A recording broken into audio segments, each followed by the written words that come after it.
Bueno, es complicado encontrar cosas con las que el gobierno pueda insultarnos todavía más, pero este gobierno lo consigue, lo logra. El último invento de la factoría Sánchez, de la factoría dicen Puigdemont, la factoría es Sánchez, es Pedro Sánchez. Él está comandado en primer lugar por Arnaldo Otegi, después viene Puigdemont, pero la factoría que saca esto es el Partido Socialista Obrero Español, es Sánchez, es Bolaños y es toda la gente que tienen dentro. Y el último invento se llama hay dos tipos de terrorismo. Cayetano Álvarez de Toledo el otro día lo definía de una forma perfecta. Dice, por lo visto y según el Partido Socialista, hay un terrorismo que atenta gravemente contra los derechos humanos. Y hay otro que da 7 votos para que pueda gobernar Pedro Sánchez. Efectivamente, el insulto llega a tal punto que según estos señores bifurcan el terrorismo, uno atenta claramente contra los derechos humanos y entonces tenemos que deducir que el otro no. Bien, déjenme que les cuente lo que ha pasado con esa enmienda introducida y pactada entre el Partido Socialista y Junts. Al meter esa explicación de que hay un terrorismo, uno medio bueno, uno light, hay que echarle narices, y otro que es el verdaderamente grave, según ellos, han hecho una referencia al Convenio Europeo de Derechos Humanos y han citado dos artículos, artículo 2 y artículo 3. Bien, el artículo 3 es el de torturas. ¿Por qué lo han metido como lo muy grave? Porque de esa manera pueden ir contra la policía, dicen ellos. Porque según ellos, la policía, cuando entró a defendernos a todos y a defender la Constitución y las leyes en Cataluña, según ellos, estaba atentando y torturándoles a ellos. Bien, ese es el artículo 3. El artículo 2 lo que cita es los atentados contra la vida, es decir, los asesinatos. No cita nada más. ¿Saben lo que acaba de ocurrir? Que según eso, y según el Partido Socialista, todo el resto, que por cierto aparece citado en el Convenio Europeo de Derechos Humanos, ha quedado fuera. Por ejemplo, los secuestros. Por ejemplo, que tú cojas a una persona, la estés persiguiendo, la coacciones, le cobres un impuesto revolucionario, fuera. Por ejemplo, la kale borroka. Todo eso, que han sido todas las aficiones que ha desarrollado, todas las maravillas que nos ha dejado sistemáticamente ETA y que en estos momentos se han convertido en la herencia de un partido llamado Bildu, todo eso quedaría fuera, porque según el gobierno, según el presidente del gobierno, según Pedro Sánchez, todo eso no forma parte del terrorismo que atenta gravemente contra los derechos humanos. Según ellos, haber provocado un éxodo de más de 200.000 personas no atenta gravemente contra los derechos humanos. Perseguir a una persona durante años no atenta gravemente contra los derechos humanos. Reventar locales, fastidiar a chavales a los que les marcas, coger a gente a los que les quitas el derecho a ser educados en español, según ellos, no forma parte de un atentado claro contra derechos humanos. Eso es lo que se acaba de especificar y eso es lo que se acaba de meter en el texto como enmienda pactada entre PSOE y Junts en la ley de amnistía. A ese nivel de insulto y de barbaridad estamos llegando. Miren, yo se lo digo abiertamente, sigo confiando en que el Tribunal de Justicia de la Unión Europea pare todo esto. Y de hecho, cada vez estoy más convencido de que lo va a parar, básicamente porque Junts se está convirtiendo al Partido Socialista en una cosa tan obscena, tan ridícula y tan patética que están cometiendo errores jurídicos. El terrorismo tiene una definición en nuestro Código Penal. Ya no encaja con la que acaba de realizar el Partido Socialista, pero es que el terrorismo tiene una definición en el derecho de la Unión Europea. Y evidentemente Pedro Sánchez no tiene capacidad para alterar el derecho de la Unión Europea. Y sí, estoy convencido de que el Tribunal de Justicia de la Unión Europea muy posiblemente le va a arrear un tortazo de los que crean historia. Y nos va a devolver esa ley como se tiene que devolver, convertida en un auténtico burruño y tirada en la basura, porque es absolutamente inadmisible. Y recuerden una cosa, simplemente se lo cito. El Senado ha pedido informe una cosa que se llama Comisión de Venecia. La Comisión de Venecia ya dejó claro lo que opinaba sobre las amnistías con respecto al caso de Georgia. Simplemente tiene que aplicar lo mismo. Con aplicar lo mismo en el caso de España nos libramos de esta pesadilla y de esta gente. Ya que en España, con lo que hemos vivido, con lo que seguimos viviendo, con lo que se sigue pasando, decía María Sangile, tenía toda la razón, dice antes nos mataban, ahora simplemente no nos dejan vivir. Bueno, que con todo eso se haga una diferenciación de dos terrorismos y se hable de que hay un terrorismo que no atenta gravemente contra los derechos humanos es insultante hasta un nivel récord incluso para el Partido Socialista. Y quédense también con la última idea. Bildu, evidentemente, se está carcajeando. ¿Por qué? Porque todo esto que yo he citado eran las prácticas de ETA.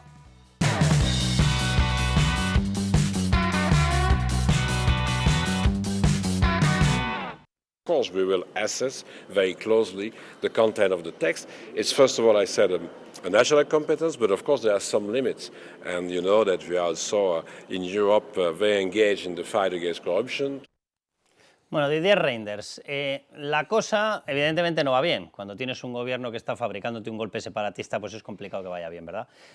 Pero teniendo en cuenta que va mal la cosa, empieza a ser tan obscenamente mal que les vamos a dar las pautas de 3 cosas que han ocurrido ya en la Unión Europea, que las podemos calificar abiertamente de toques de atención, de advertencias, de avisos muy severos que han surgido ya del entorno europeo, y esto todavía no ha llegado al Tribunal de Justicia de la Unión Europea, que es desde mi punto de vista el momento clave para tumbar la ley de amnistía, sino que ha sido directamente desde la parte más política.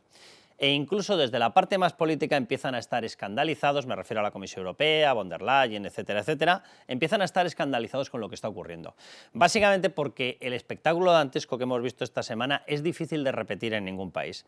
Que alguien tenga las santas narices en un país de calificar o de partir el tipo delictivo de terrorismo y calificar uno de que atenta gravemente contra derechos humanos, significa literalmente que es que considera que hay otro que no atenta gravemente contra derechos humanos. Y eso es lo que acaba de decir este gobierno. Claro, que este gobierno es lo que es. Este es el gobierno títere de Bildu, es el gobierno títere de Esquerra, es el gobierno títere de Puigdemont.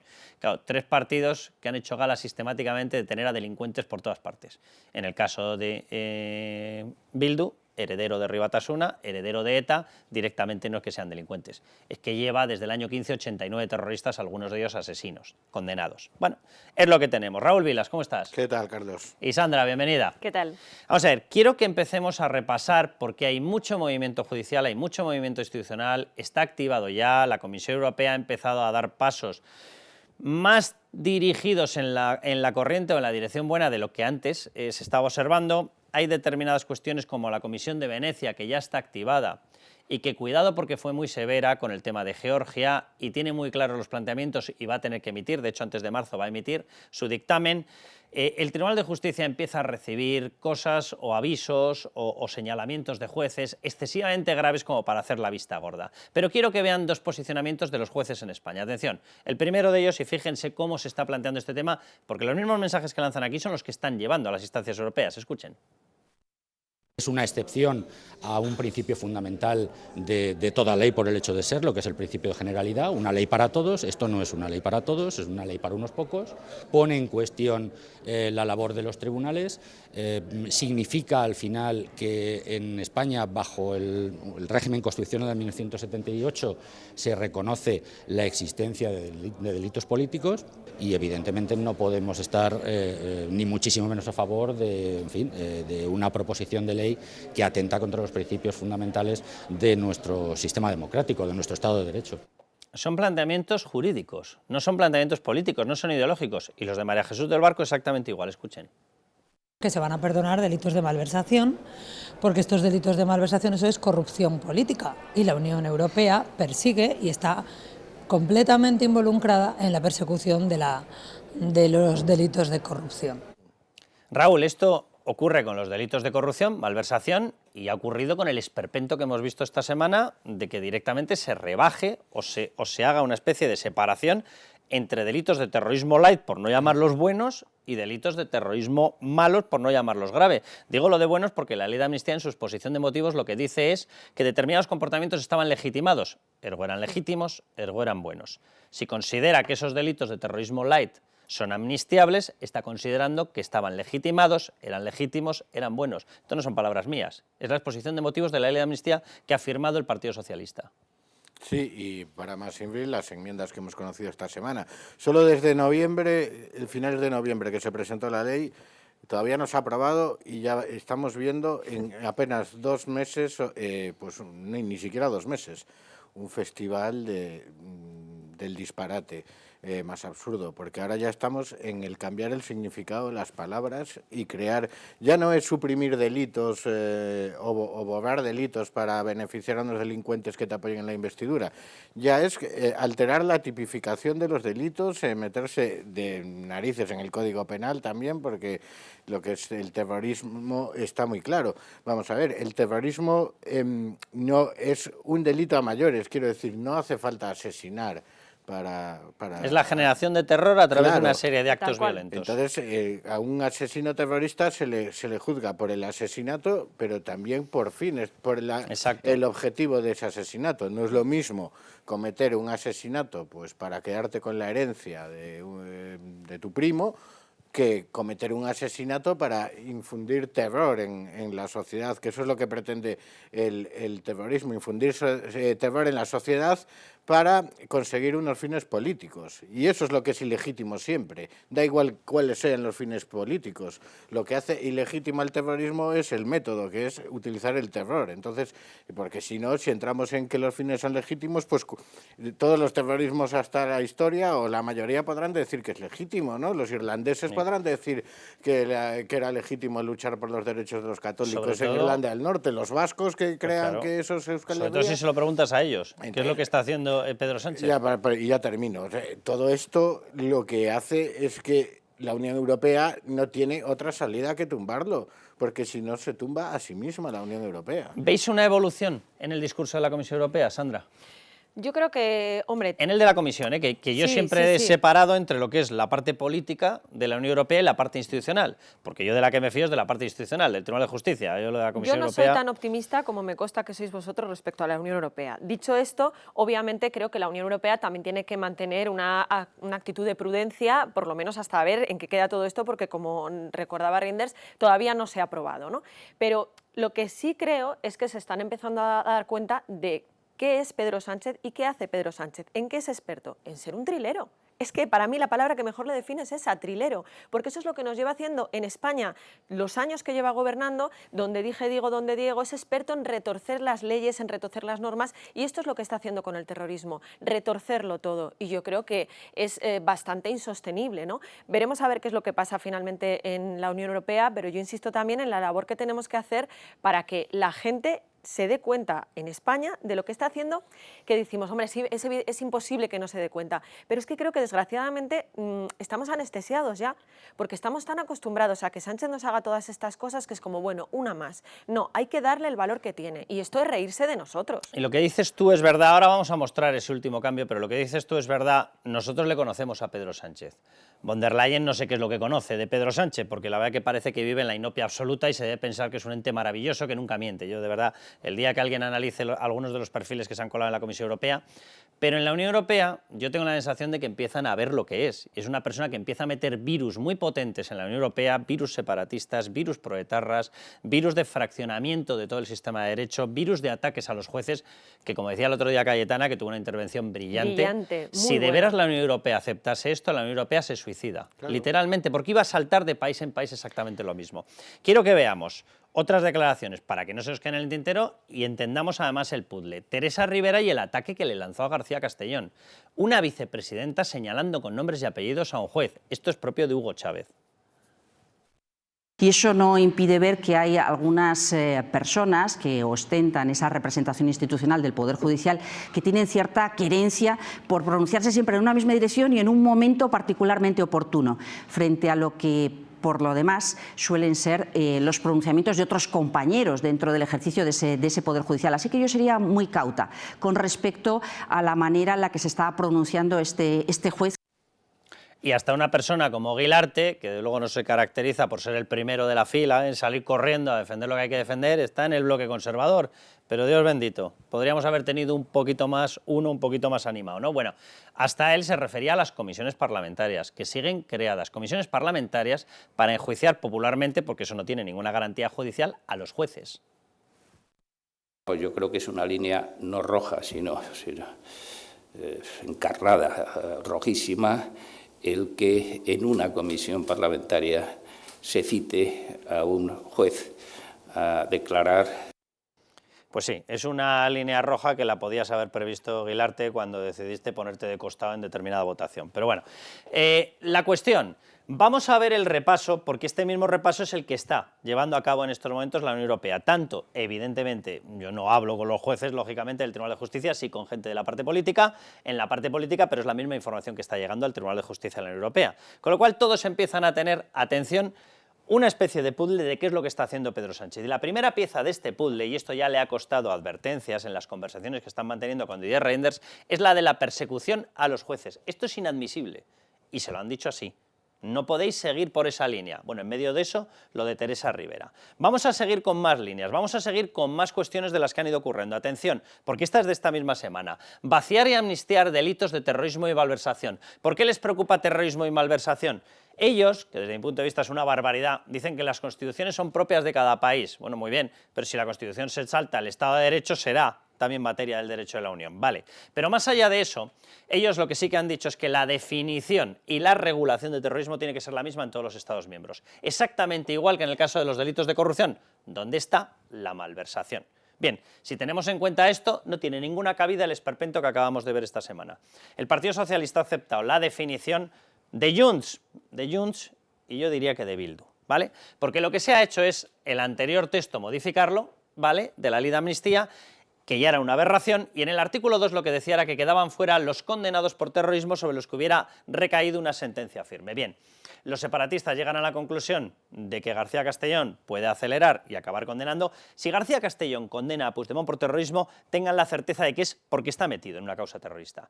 Porque es que a mí esta historia de que cualquier persona se pone a enjuiciar, a determinar qué ley hay que aplicar o no, bueno, eso se llama jungla, y yo creo en los estados de derecho. Bien, ¿qué han hecho? Cambiarla, que esto ya permitía que todos los que estuvieran en procesos de terrorismo fueran amnistiados, fíjense la barbaridad, les ha parecido poco y la han cambiado. ¿Y la nueva redacción cuál es? Artículo 2. Quedan fuera exclusivamente de la amnistía los que de forma manifiesta y con intención directa hayan causado violaciones graves de derechos humanos. ¿Quién decide lo que es grave? Hombre, claro, el Partido Socialista. A partir de ahí. Bien, esto ha tenido dos citas concretas. Dos citas que aparecen en el Convenio Europeo de Derechos Humanos. El Convenio Europeo de Derechos se regula en el artículo 2, que viene citado ahí, el derecho a la vida. Es decir, todo lo que no sea atentado contra la vida, lo que no sea provocar la muerte, te queda fuera. Y el artículo 3 te cita las torturas. Torturas que según ellos se las han provocado la policía, Guardia Civil, etc. Todo el resto podría ser amnistiado. Secuestros, Kale Borroka, extorsiones, impuestos revolucionarios, palizas, todo podría ser amnistiado. Este cambio rompe la definición estándar de la Unión Europea. Por tanto, esto acaba de quedar fuera de la capacidad de actuación de Pedro Sánchez de una forma objetiva. Segundo aviso que le han dado. Y el tercer aviso que le han dado, atención, que también ya lo tiene encima de la mesa, no puede continuar, porque parece que es una de las puertas de salida que está barajando el Partido Socialista, no puede hacer una voladura del Consejo General del Poder Judicial por mayoría no reforzada, que parece que es la salida de emergencia que está barajando en estos momentos Bolaños y Sánchez. Si me bloqueáis lo otro, si no puedo sacar la ley de amnistía, lo que voy a hacer es cargarme por la puerta de atrás el Consejo General del Poder Judicial. Ya lo intentó y ya se lo pararon y ya se lo advirtieron y no lo van a poder hacer.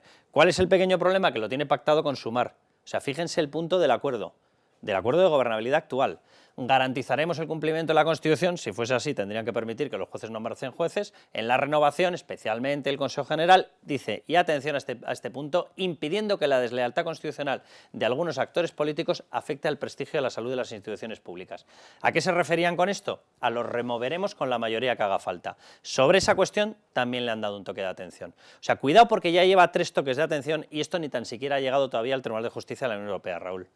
Sí, bueno, ya sabemos que Wenders ha citado esta semana a Bolaños y a González Pons para tener el primer encuentro. Yo entiendo que el PP recubre la mediación de Wenders por una cuestión fundamental, no tanto por eso que decían de que los perfiles sean más o menos independientes, porque realmente lo que contamina, entre comillas, al magistrado no es su perfil, sino la manera de nombrarlo. Quiero decir, cuando tú quedas contaminado, por muy independiente que seas, en el momento en el que le debes el cargo a un partido político. Pero al margen de eso, yo creo que lo que se quiere garantizar el PP es que la renovación, aunque sea anterior, implique, con la Unión Europea obligue a la modificación de la ley. Quiere decir, que la Unión Europea sea el árbitro para que el PSOE cumpla su parte del acuerdo, que evidentemente nadie se puede confiar nada en este Partido Socialista.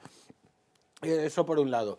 Y luego yo entiendo las reservas y el escepticismo que haya en torno a la Unión Europea, porque la parte política, digamos, es un mamotreto burocrático, que ya sabemos todos cómo funciona, y el Parlamento Europeo está muy bien, digamos, como asamblea para hacer debates y demás, pero como no tiene capacidad legislativa en realidad, ni tampoco controla la acción de ningún gobierno, pues las cosas del Parlamento Europeo se quedan un poco ahí. Pero está muy bien insistir lo que ha hecho Rosa Díez esta semana, porque en quien sí hay que confiar es en el Tribunal de Justicia de la Unión Europea, y por lo que decíamos antes, y lo decía Cayetano Álvarez de Toledo, porque es que es la propia, los propios principios fundamentales de la Unión Europea los que están en cuestión ahora, porque esto de cambiar el significado de las palabras, como estamos viendo con el terrorismo, pues es un rasgo muy habitual de todos los regímenes totalitarios. Y bueno, si tú ves la gente, el chavismo, cómo fue creando, o cambia el significado de las palabras o van creando conceptos nuevos que luego el Tribunal Constitucional de turno, pues el lawfare viene de ahí, de hecho, la creación del término. Claro. Entonces, esto de que el terrorismo ahora sea terrorismo en función de que sus fines sean legítimos o no, es que es un disparate, porque lo que se cuestiona en el terrorismo, y claro, hay que partir de la base de que estamos hablando terrorismo practicado en un sistema, en estados democráticos, dentro de la Unión Europea. No es el fin, es el método. El fin nadie cuestiona. No está prohibido defender la independencia de Cataluña, por ejemplo, del País Vasco. Sí, pero sí generar terror. Claro, lo que se persigue es generar terror y es evidente que la utilización de la violencia perfectamente premeditada y organizada tras la publicación de las sentencias, lo que vimos en la Plaza de Urquinaoa en Villa Laietana, que era violencia extrema, eso pretendía generar un clima de terror proclive a conseguir la impunidad de los condenados, que es lo que han conseguido ahora vendiendo sus votos a Sánchez, por cierto. Déjame que le pregunte a Javier Zarzalejos, que nos está escuchando ya. Javier, ¿cómo estás? Muy buenas tardes, Carlos. Javier, con la experiencia que tienes tú de relaciones internacionales, de sedes europeas, de gobernabilidad, de todo, porque la verdad que tienes experiencia global política de todo, ¿tú crees que la jugada le puede salir bien a Sánchez teniendo en cuenta, y retomo la frase de Cayetán Álvarez de Toledo, que lo decía, pierdan toda esperanza, la Unión Europea no se lo va a aceptar, básicamente porque aceptarlo sería volar los principios de la Unión Europea y sería un suicidio para Europa? ¿Tú crees que le puede salir bien o todo lo que estamos mencionando, más lo que está por llegar? Porque es que cada semana tenemos un susto nuevo. ¿Va a acabar desequilibrando la balanza a favor del constitucionalismo y en contra de esta barbaridad que estamos viendo? Yo te lo contesto, pero antes me gustaría simplemente señalar, porque al final uno es diputado del Parlamento Europeo, ¿no? El Parlamento Europeo es una cámara legisladora íntegra. De hecho, estábamos hablando de corrupción, en este momento estamos negociando la directiva que armoniza los delitos de corrupción, sin considerar, por cierto, que hay corrupción grave y menos grave, que se va a votar el próximo miércoles. Y controlar ya lo que controla. Si no, pregúntenselo a los ministros españoles, entre otros pues el ministro del Interior o en su momento la ministra de Justicia, los reticentes que son a comparecer ante el Parlamento, o el abucheo con el que vio cómo cerraba su intervención el propio presidente de gobierno y en todas las instancias europeas donde en este momento, dentro del Parlamento, donde se está haciendo. El Parlamento Europeo, por cierto, fue el que levantó la inmunidad a los fugados, de modo que el Parlamento Europeo afortunadamente tiene un papel muy importante y no solamente es una tertulia donde nos dedicamos a hablar.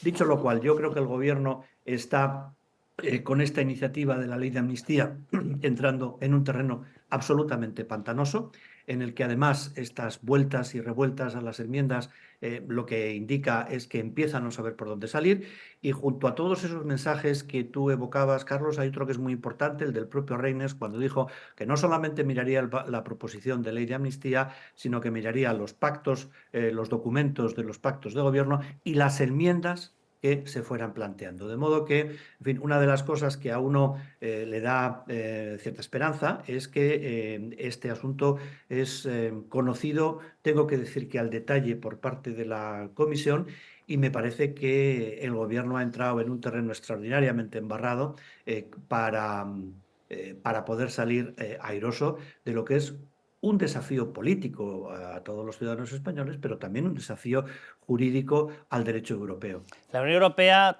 tú lo sabes y además tienes contacto directo, es sensible de determinadas cosas que están ocurriendo también, y quiero recordar que además tú de eso también sabes muchísimo. Arnaldo Otegi, en estos momentos, cabeza de H. Bildu, no opera exclusivamente en el País Vasco, lo que nosotros denominamos País Vasco. Tiene una marca, una submarca que se llama EH-BAI, está operando en territorio francés. Han reactivado la mancomunidad vasca. Ya están haciendo planteamientos claramente separatistas en territorio francés. Hombre, a mí me costaría pensar que Macron no vaya a ser sensible a este tipo de cuestiones, y me extrañaría pensar que la Unión Europea no se dé cuenta de que este virus que se nos ha metido empieza ya a ir mucho más allá de nuestras fronteras. Ya más más allá de la cuestión de voladura del Estado de Derecho y de la voladura del Estado de la Unión, que desde mi punto de vista es obvia. El artículo 2 no permite nada de lo que está ocurriendo en estos momentos en España, ni persecuciones de jueces ni comisiones parlamentarias, pero es que ya hay directamente movimientos que entran en otros países. Carlos, es que lo que estamos es ante fuerzas políticas que quieren la desestabilización, en primer término, de los Estados miembros, pero que son realmente un riesgo para la Unión Europea. ¿Por qué Rusia intervino apoyando la causa secesionista el año 17? Pues porque evidentemente toda hoguera, todo fuego que se cree en la Unión Europea beneficia a Rusia y por tanto va ahí a alentarlo, ¿no? Lo que es importante que retengamos a la hora de pensar qué es lo que puede hacer la Unión Europea es que la proposición de ley de amnistía y esta operación política en la que se inserta pues va mostrando cada vez más unos perfiles que realmente son escandalosos para la Unión Europea. Primero, como decía antes, en el Parlamento Europeo se ha pasado de levantar la inmunidad a los fugados a contemplar cómo ahora esos fugados, a los que se levantó la inmunidad al no apreciarse persecución política, sino un comportamiento estrictamente delictivo, son los que dictan las condiciones del gobierno de España. Fíjate, Javier, no había caído yo en esto que estás diciendo, pero es muy importante. Es decir, efectivamente hay un pronunciamiento previo por parte del Parlamento que aseguró que si se le tenía que levantar la inmunidad es porque no había habido la persecución, es decir, el lawfare que ellos están exigiendo. Fue el argumento fundamental. Es decir, porque si hubiera habido una sensación o una idea, incluso una apariencia de que se trataba de una persecución política, eso no se hubiera producido. Entonces, ese pronunciamiento previo entra en clara contradicción con el papel que ahora se le quiere dar. Pero es que además, Carlos, cuando se citan, es que en Europa ha habido 50 amnistías, bueno, ni una sola de esas amnistías se puede equiparar al hecho de que aquí la amnistía forma parte, es una moneda de cambio por una formación de gobierno. Eso jamás ha ocurrido. Eso es algo que realmente escandaliza en la Unión y es muy difícil de ver. Es que la Unión Europea ha declarado, hay un informe adoptado por el Pleno del Parlamento Europeo, que hubo injerencia rusa en el movimiento secesionista. Bueno, es que la amnistía va a suponer la cancelación de las investigaciones que se están llevando a cabo sobre la presencia de agentes rusos, sobre la interferencia de Moscú en el proceso secesionista. Es que estamos hablando de un acto que es radicalmente desigual, porque al final, ¿cuál es el criterio para beneficiarse de la amnistía? Ser independentista catalán. Ser independentista catalán. Es decir, el funcionario que hubiera malversado en enero del 18 para llevársele el dinero a su casa, pues entonces no entra dentro de la amnistía. Si ese mismo funcionario dice que se llevó el dinero a su casa para poder comprar papeletas o urnas, entraría dentro de la amnistía. Es decir, es absolutamente indefendible que y se decía, cuando estamos a punto de aprobar una directiva que armoniza los delitos de corrupción, que no distingue entre la malversación cuando se trata de llevarse el dinero al bolsillo o de utilizarlo para otras finalidades ilegales, pues sin embargo en España estamos retrocediendo. La protección del Estado de Derecho ha quedado desmantelada, lo dijo Llarena en su auto. La protección de los fondos públicos está siendo también desmantelada a través de estas reformas del delito de corrupción. Y ya lo que, en fin, supera toda desvergüenza, ¿no?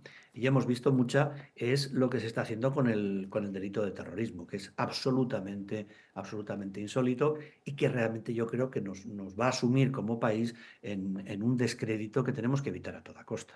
Javier, un abrazo muy fuerte y muchísimas gracias. Seguiremos hablando porque es importantísimo. Además, yo sí que gracias a vosotros. Estoy convencido de que una de las vías de defensa efectivamente es todo el aparato de la Unión Europea. Javier, un abrazo muy fuerte. Muchas gracias. Sandra y Raúl, os pido un comentario final. Yo solamente me gustaría, a propósito del terrorismo, de lo que hemos hablado esta semana, de si hay terrorismo bueno o malo, terrorismo light, yo le pediría a la gente que cada vez que tenga dudas, que vea las imágenes de Urquinaona, imágenes que hemos recordado esta misma semana en Libertad Digital, que se acuerde de los policías heridos a los que, por cierto, el propio Pedro Sánchez visitó en el hospital ante la gravedad de los hechos, en aquel momento, eso sí, que se acuerde de ese policía que con 40 años ha tenido que jubilarse de la policía, del golpe brutal que recibió en la cabeza, y sobre todo también que recuerde esa frase que ha puesto sobre la mesa esta semana García Castellón, que Puigdemont le dijo en su día a uno de los dirigentes de Tsunami Democratic. El problema es que haya algún muerto. Es decir, que ellos barajaban esa posibilidad. Si esto no es terrorismo, pues... Raúl. Pues, además de emplazar al señor Zarzalejos a un debate sobre el Parlamento La Europeo, utilidad que del me parece Parlamento. muy interesante, y tiene razón en lo que ha dicho, que evidentemente aquí hablamos muy rápido y a veces decimos las cosas así que requieren muchos matices. Oye, No es no verdad es que... un club de tertulia, pero tampoco es un Parlamento al uso. O sea que, Sí. Ahora, es verdad que los tres grupos constitucionalistas sí, que no, tienen desde presencia luego, en España y yo lo aplaudo, si están yo lo actuando. decía- Pero que no quiere decir que ellos no trabajen. yo lo decía con ánimo de reconocer Claro. el trabajo que se hace en el Parlamento Oye, que Europeo. aquí tenéis ¿no? la capacidad de decir lo que pensáis todos. Él, No, tú, ¿sabes? sí. Ya está. Y, bueno, ya por terminar, él decía al final que esto supone un descrédito enorme para el Estado de Derecho en España. Pues eso hay que aplicárselo, extenderlo a la Unión Europea. Por eso yo entiendo que no me parece inconcebible que la Unión Europea deje esto, porque el descrédito de España es el descrédito de la Unión Europea. Y si se vulneran los principios de la Unión Europea en un Estado miembro de la Unión Europea, esos principios se convierten en papel mojado. Con lo cual, le guste o no, seguramente no le apetezca nada a los comisarios y seguramente de pereza entrar en un conflicto con un Estado, pero es que no les va a quedar más remedio. Además, viendo cómo va evolucionando todo, como decía antes, solo en mes y medio todo lo que estamos viendo, en mes y medio de legislatura, que son 4 años, que es que esto no va a poder seguir No, así, que de el ninguna referéndum manera. separatista nos lo pasamos a partir del tercer mes. No, totalmente. Y lo que decía Cayetana, que es muy importante, o sea, si permiten la destrucción de España por la conversión en un sistema de anulación del Estado de Derecho que tiene un nombre y se llama dictadura, el virus de la dictadura entra en la Unión Europea. Y ahí se acaba todo. Pero bueno, muchísimas gracias, Raúl. Sandra, tú quédate, que vamos a hablar del manual con Miguel Ángel Pérez, porque esto tiene una traducción práctica. Y el patrón que han seguido de ataque al juez García Castellón ya lo han practicado en otras ocasiones, lo ha practicado Podemos, y tiene unos pasos muy fáciles de explicar.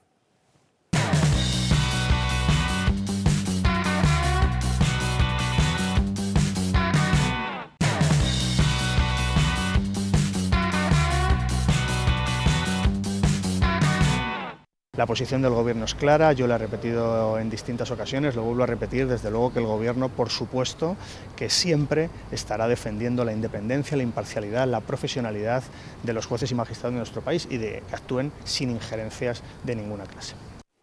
Salvo las tuyas. Yo, de verdad, hay que tener una cara, pero de dura para hacer este tipo de declaraciones. Bueno, ya les hemos mostrado en el otro bloque y han visto la acusación directa de Teresa Rivera, marcando al juez García Castellón. La cosa va más, Míriam Nogueras lo extiende, que parece ya que es una asesora directa del Partido Socialista, más allá de ser de Junts. Han marcado a guardias civiles, han marcado a policías, han marcado a periodistas, marcan a quienes les da la gana y luego dicen que es para permitir trabajar. Bueno, Miguel Ángel Pérez, bienvenido. ¿Qué tal, Carlos? Y Sandra, que continúas con nosotros. Vamos a hablar de dos cosas, pero quiero que expliques unas novedades que han aparecido, porque mientras que esta gente se metía contra un juez llamado Manuel García Castellón, del cual vamos a explicar las pautas que están siguiendo de actuación contra él, porque es una práctica muy propia del comunismo, de desgaste, de marcado, de generar problemas, conflictos. Son especialistas en esto, hasta provocarte un vaciado de tu carrera profesional, un destrozo de tu vida personal, y lo están practicando permanentemente con Manuel García Castellón. Yo tengo la sensación de que pinchan en hueso, pero en hueso de titanio, pero allá cada uno. Pero evidentemente esto es literalmente inadmisible y lo tenemos que denunciar. Pero antes de eso, Miguel Ángel, cuéntanos, porque mientras que insultan a García Castellón por haber osado imputar terrorismo a Carles Puigdemont, que si yo hago ahora aquí la pregunta y abro los micrófonos y digo, venga, contéstenme, ¿ustedes consideran que estaba al frente del golpe separatista Carles Puigdemont y que hubo prácticas de terror? Es que estoy convencido de que el 100% contestan obviamente, no dirían sí, dirían obviamente. Bueno, pues él lo ha imputado.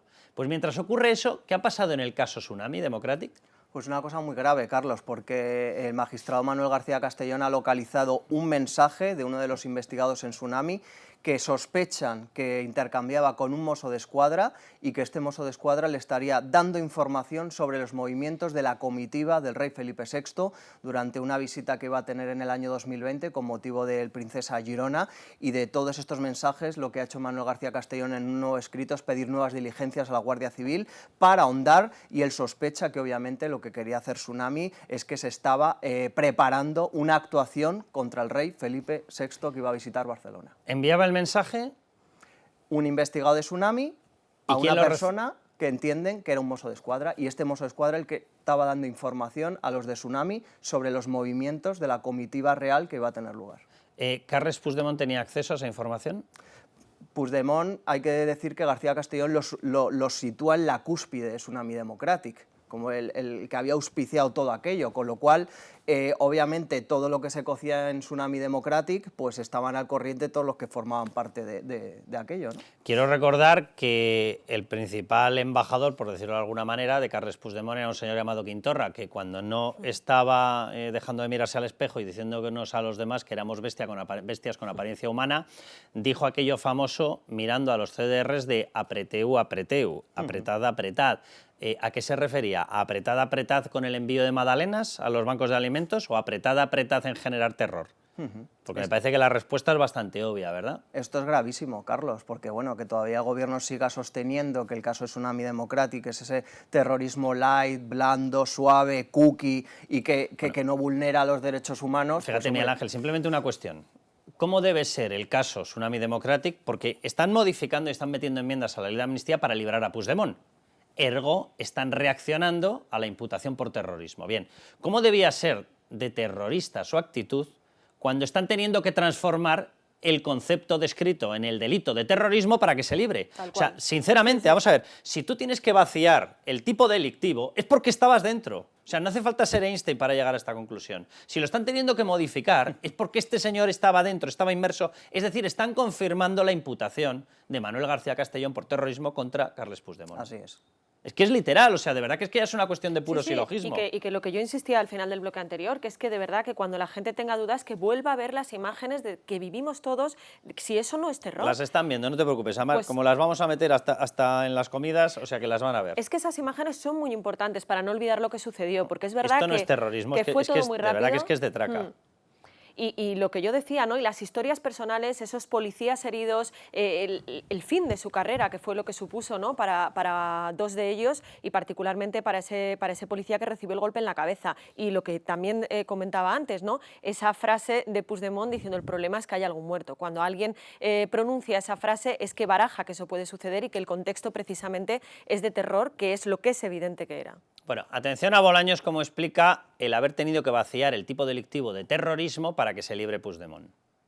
Dos enmiendas técnicas que mejoran una ley que ya era sólida de por sí, técnicamente, completamente conforme a la Constitución y al derecho de la Unión Europea. Y lo que hacemos es que se mantiene el terrorismo como un delito exceptuado de la aplicación de la ley de amnistía siempre que suponga una violación grave de derechos humanos. O sea, que hay un terrorismo que no viola gravemente los derechos humanos. ¿Tú lo conoces, Miguel Ángel? No, desde luego, y yo creo, Carlos, que se están metiendo en la boca del lobo respecto a Europa. Porque claro, que vayan ellos a explicar en la Unión Europea y en los tribunales de justicia de la Unión Europea que hay dos tipos de terrorismo. Aquí hay único concepto de terrorismo para todos los países miembros de Europa. Y ya puede decir Bolaños lo que quiera, Junts, Sánchez o lo que quieran. Y lo que están haciendo es dar todavía más argumentos de cara a esa cuestión prejudicial cuando se presente en su momento ante el TJUE contra la ley de amnistía. Porque esto es que no tiene ni un pase. O sea, esto no va a colar que haya dos tipos de terrorismo y desde luego en Europa no se va a consentir. Lo definió muy bien Cayetán Álvarez de Toledo el otro día. Hay dos tipos de terrorismo. El que viola los derechos humanos y el que nos da 7 votos. Y el que les regala la gobernabilidad a Pedro Sánchez, sí, Eso es. con el cual está encantado. Y manda a Félix Bolaños a que haga el ridículo explicándolo. Bueno, quiero que vean lo que está ocurriendo precisamente con este juez, Manuel García Castellón. Y quiero recordar una cuestión. Manuel García Castellón es uno. Tiene al principal, tiene a Carles Puigdemont. Pero es que según los separatistas va a haber 4.000 personas que se libren, 4.000 amnistiados, 4.000 mecanismos de vaciado de delitos como el de terrorismo, delitos de malversación, delitos de cualquier cuestión, o sea, cualquier algarada callejera, cualquier enfrentamiento con la policía, etcétera, van a ser vaciados. 4.000, lo cual indica que va a haber 4.000 personas que van a soportar el linchamiento, 4.000 jueces que van a soportar el linchamiento que está soportando Manuel García Castellón. Pero quiero que vean el señalamiento por parte de los políticos porque les vamos a explicar cómo funciona esta dinámica. Porque ya la han utilizado, de hecho ya la han utilizado con Manuel García Castellón, la utilizó Podemos, en el caso Dina, no sé si se acuerdan. Miren. No nos sorprende, ¿no? Ya sabemos perfectamente lo que es García Castellón y ya sabíamos perfectamente que ante la necesidad de que en España, que en este país se avance en clave, por un lado, de la plurinacionalidad y en segundo lugar, de la desjudicialización del conflicto con Cataluña, es obvio que iba a haber jueces reaccionarios que traten de impedir los avances que decide una mayoría en el Congreso de los Diputados. O sea, lo poco que he entendido de la frase es una aberración, pero vamos, espero no volver a escucharla y así no tengo que intentar entenderla. Urtasun. Nosotros consideramos que sí, efectivamente, hay actuaciones judiciales que tienen una motivación política detrás, y por lo tanto no es una buena práctica, esto debería terminar y por lo tanto lo denunciamos. Sí, en algunas actuaciones judiciales hay motivaciones políticas y por lo tanto nosotros las rechazamos. Pues nada, que tome nota la Unión Europea de que tenemos un gobierno que asegura que los jueces que no le gustan tienen que ser ajusticiados. I Míriam Nogueras. Perquè reforçar aquesta llei és garantir la separació de poders. Per tant, nosaltres avui estic convençuda que es tancarà alguna transaccional, que aquesta llei millorarà, però el que no podem fer nosaltres, el legislatiu, és estar sotmesos i submisos al poder judicial. I ells tampoc el nostre, i això és la separació de poders. Bueno, léase la Constitución Española, artículo 9. Es que no se puede ser más sincera, Los de todas poderes formas. políticos están sometidos a las leyes y los tribunales. Léaselo, léaselo. Es bueno, es sano, ¿eh? No tienes pesadillas por las noches después de leer, no. Te vas a la cama, tranquilo, es más, aprendes a convivir, a vivir pacíficamente, a respetar los derechos humanos de los demás. Léalo. Pero artículo de todas 9, no hace formas, falta llegar hasta el final de la De Constitución. todas formas, lo que sí hay que reconocerles es que ha sido sincera con lo que quieren, y es que el imperio de la ley solo sea para unos pocos. Para los ¿no? demás, Entonces, ellos son la casta. Pero bueno, por lo menos, mira, lo dice abiertamente para que la gente tome conciencia de quiénes son los socios de Sánchez. De todas formas, yo creo que es importante destacar una cosa. Estamos acostumbrados a las críticas a los jueces por parte de Podemos, de Sumar, de los independentistas, pero yo creo que esta semana ha habido un punto de inflexión con el ataque proferido por Teresa Rivera, que evidentemente luego ha querido matizar Bolaños, siempre hay un poli bueno y un poli malo, pero bueno, que luego también ha respaldado el, como digo yo, el perro de presa, ¿no?, del gobierno del Partido Socialista, que es Óscar Puente. O sea, para mí esto es un salto cualitativo importante, ya no solo es Podemos, ya no solo son los independentistas los que hablan de lawfare, sino también el propio gobierno y una vicepresidenta del Partido Socialista. Miguel Ángel. A mí me parece que Míriam Nogueras está aprovechando sus minutos de gloria. O sea, cada vez que sale en la cámara se ve que está disfrutando, que llegará a Cataluña vitoreada por sus yo estoy vecinos. por darle más minutos porque estoy convencido de que ese tipo de declaraciones son las que más impacto tienen en la Unión Europea. Es decir, Sí. ver a lo que decía Sandra, Sí. ver a una persona con la sinceridad de decir, vamos a destrozar la Constitución, nos consideramos una casta, para nosotros las leyes nos importan lo mismo que un felpudo, las pisamos y se acabó la historia. España nos la vamos a cargar. El derecho de la Unión, ¿qué es eso? Que nos da asco. O sea, le falta decir viva Rusia. Es lo único que le falta, viva Moscú y viva Putin. Le falta, debe estar a 5 minutos de hacerlo. Claro, Nogueras fue la que señaló a Llarena, a Marchena, a Espejel, a Mela, a Lesmes en el Congreso de los Diputados. Y bueno, aquí al final el objetivo es claro. Los independentistas catalanes quieren un código penal en paralelo al Código Penal español. ¿Cuál es el problema? Pues que ante esa petición y esa demanda, el gobierno de Pedro Sánchez, con tal de que siga Sánchez en la poltrona de la Moncloa, pues se lo está dando. Y ese es el problema que estamos viviendo ahora mismo en España. Déjenme que hagamos un pequeño repaso de las cosas que forman parte de este manual de actuación de marcado, de acoso y derribo, contra el juez García Castellón y, repito, todos los que van a estar en esta misma situación, porque evidentemente cualquier persona a la que le quieran plantear una ley de amnistía que es abiertamente inconstitucional y contraria al derecho de la Unión, el juez planteará, lógicamente, algunos a lo mejor no lo hacen, pero la inmensa mayoría, claro que van a elevar un recurso perjudicial ante el Tribunal de Justicia de la Unión Europea y se van a encontrar, no lo duden, con el mismo marcado y el mismo acoso, violento, por cierto. Bien, primera parte o primer paso de este plan, ataque por parte de los separatistas en sede parlamentaria y redes. Díganme ustedes si está cumpliendo, pues yo creo que es bastante obvio. Claro que lo están haciendo, lo hacen de hecho todos los días. Bien, la segunda fase de este plan, el acoso por parte del propio gobierno. Primero fue Míriam Nogueras y posteriormente ¿quién ha ido? Ha ido Bolaños, ha ido Teresa Rivera, ha ido Óscar Puente, ha ido el propio Pedro Sánchez, que yo quiero recordar que Pedro Sánchez fue el de la frase de que si hay lawfare, indudablemente, indudablemente tu tesis es falsa. Eso es indudablemente. Lo otro es tu opinión. Y es falsa de narices, como la tesis. Pero bueno, tercero, comisiones parlamentarias para enjuiciarlos, a García Castellón o a quien sea, popularmente sin garantías judiciales. Están ya constituidas. Están ya constituidas, o sea, vayan fijándose, porque efectivamente llevamos, no sé cuánto tiempo llevamos de gobierno, nada, nos llevamos un par de meses o cuánto llevamos, no es que no llevamos nada, y ya estamos en esta fase. Bien, cuarta fase de este plan, ataque a su carrera profesional. En el caso de García Castellón ya le pillan más mayor, pero evidentemente a los jueces que estén en otra edad y que quieran progresar, les van a someter a una presión tremenda de decir, como tomemos el Poder Judicial, quinta fase, no te preocupes que nos vamos a encargar de que tú no asciendas. Y no te preocupes que nos vamos a encargar de que acabes en un juzgado por ahí perdido, porque vas a tener el mismo futuro que el Miriñaque, básicamente. Bien, y el quinto, intento de anulación en caso de toma del Poder Judicial de todos los que estén implicados. Este es el plan de actuación. Este es el plan de actuación, es decir, destruir judicial, profesional y personalmente a los jueces.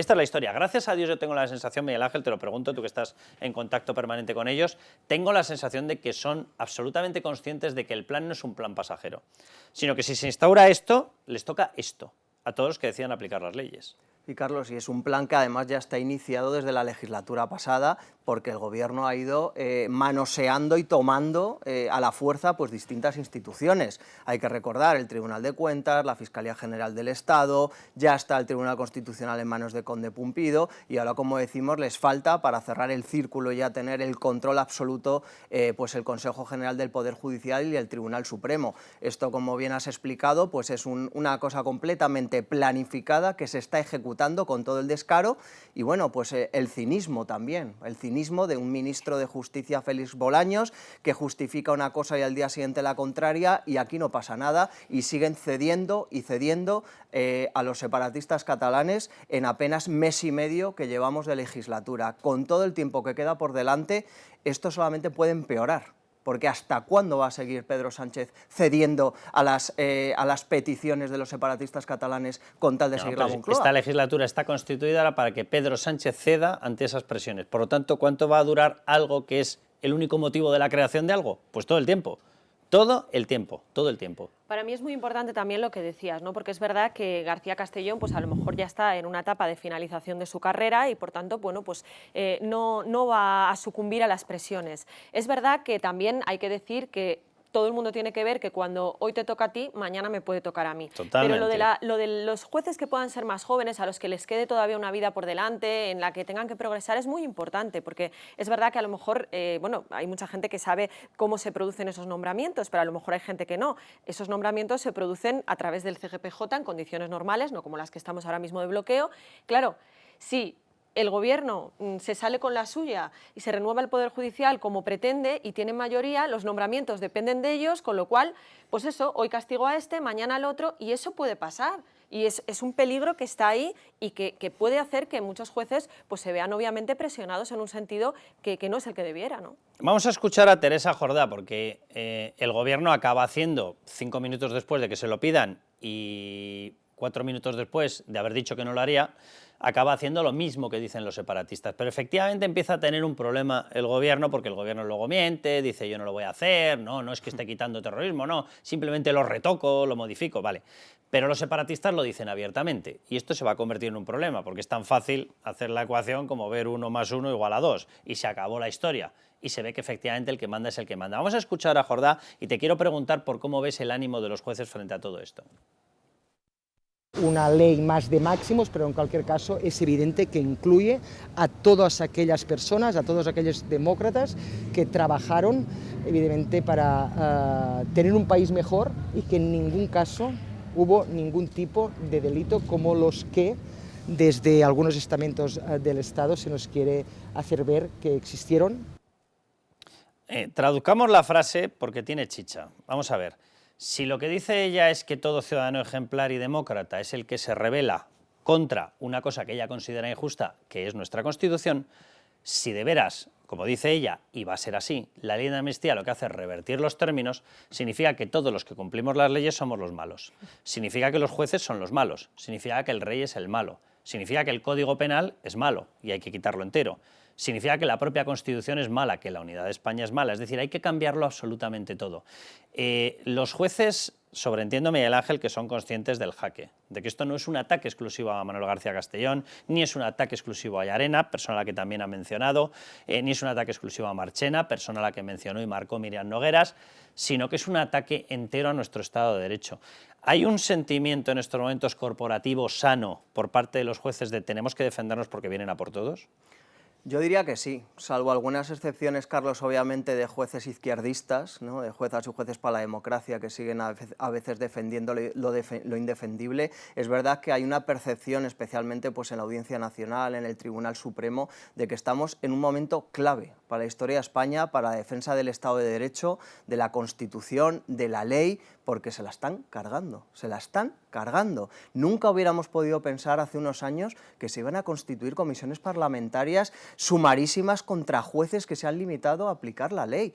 El Partido Socialista lo estuvo negando y por supuesto lo ha hecho, porque todo lo que niegan al final lo acaban haciendo. Existe una preocupación enorme y yo creo que también el Tribunal Supremo se está mostrando firme y prueba de ello son las resoluciones que estamos conociendo en los últimos meses, ¿no? Si os fijáis, todas las resoluciones de nombramientos de tal están siendo contrarias. Todas esas resoluciones que había acordado el Gobierno, Magdalena Valerio en el Consejo de Estado, Dolores Delgado, fiscal, todo eso lo está tumbando el Tribunal Supremo.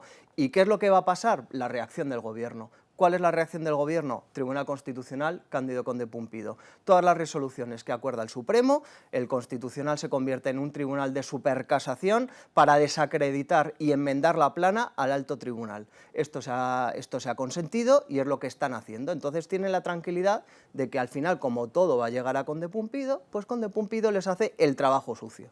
¿Y tiene capacidad real Cándido Conde Pumpido de pararlo todo? Lo digo, al final, pronunciamientos que van a ser mucho más allá incluso de los nacionales, o sea, porque es verdad, vamos a tener informes del Consejo General del Poder Judicial, vamos a tener las actuaciones del Tribunal Supremo, tiene que venir un dictamen de Venecia, tiene que venir dictámenes europeos, tiene que venir una sentencia del Tribunal de Justicia de la Unión Europea. Lo que quiero decir es que si al final se convierte Cándido Conde Pumpido en el portero que para absolutamente todo, como le caiga una sentencia en contra, un dictamen en contra de uno de estos organismos, él, que no sé si tiene tierra para correr.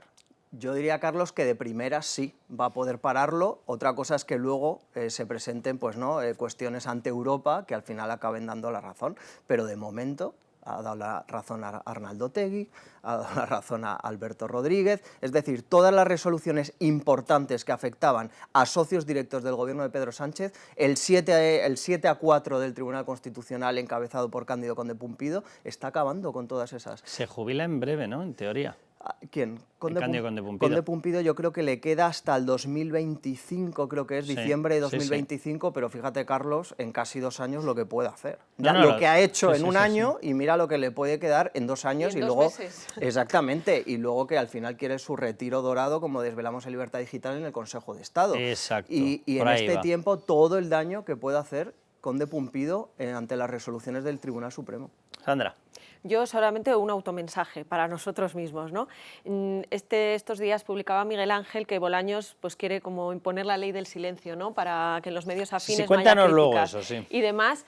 Yo creo que lo que tenemos que hacer el resto de medios es precisamente todo lo contrario, ¿no? Exponer a la gente los hechos, porque desgraciadamente son tan evidentes que es que ya ni siquiera hace falta ponerle la puntilla. O sea, es que si hacemos un relato de lo que ha sido, o sea, exhaustivo, de tal día de enero, tal día de febrero, tal día... Es que los hechos caen por su propio peso y yo creo que esa es una labor muy importante que tenemos que hacer para abrir los ojos a la gente que desgraciadamente todavía no quiere abrirlos. Muy rápido, Miguel Ángel, danos 4 notas de cómo ha sido tu experiencia entrando en la Stasi. Bueno, pues en un canutazo de Bolaños nos encontramos con la comisaria política, que es la jefa de prensa, que antes del canutazo dice que solo puede haber 3 preguntas, que qué medios van a hacerla y que cuáles van a ser esas preguntas. Los medios obviamente se lo toman a chufla, dicen que van a preguntar sobre el IPC, la subida de precios, etcétera. Ella se queda al lado y mientras todos los compañeros estamos decidiendo esas 3 preguntas, ella va escribiendo por WhatsApp todo lo que está oyendo a Bolaños, ¿no? sobre lo que le van a preguntar. Sale Bolaños, primera pregunta, segunda pregunta, le hacen referencia a los ataques del PP y Vox a la justicia y ahí yo considero que hay que preguntarle a Bolaños por los ataques de su compañera, ministra Rivera, al magistrado Manuel García Castellón.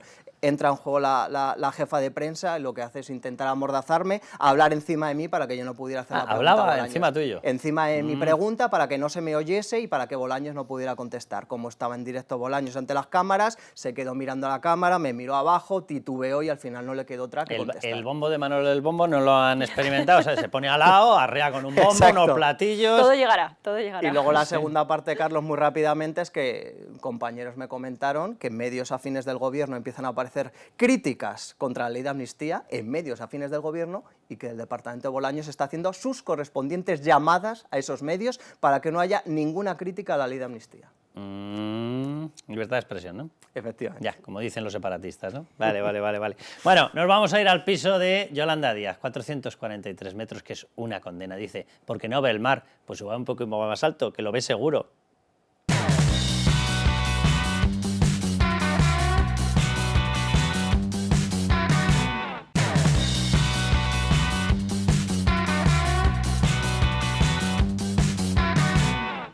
vives en el ministerio, nuevos ministerios en Madrid, ¿no? Vives ahí, entonces, claro, eso es facilísimo, sí. claro.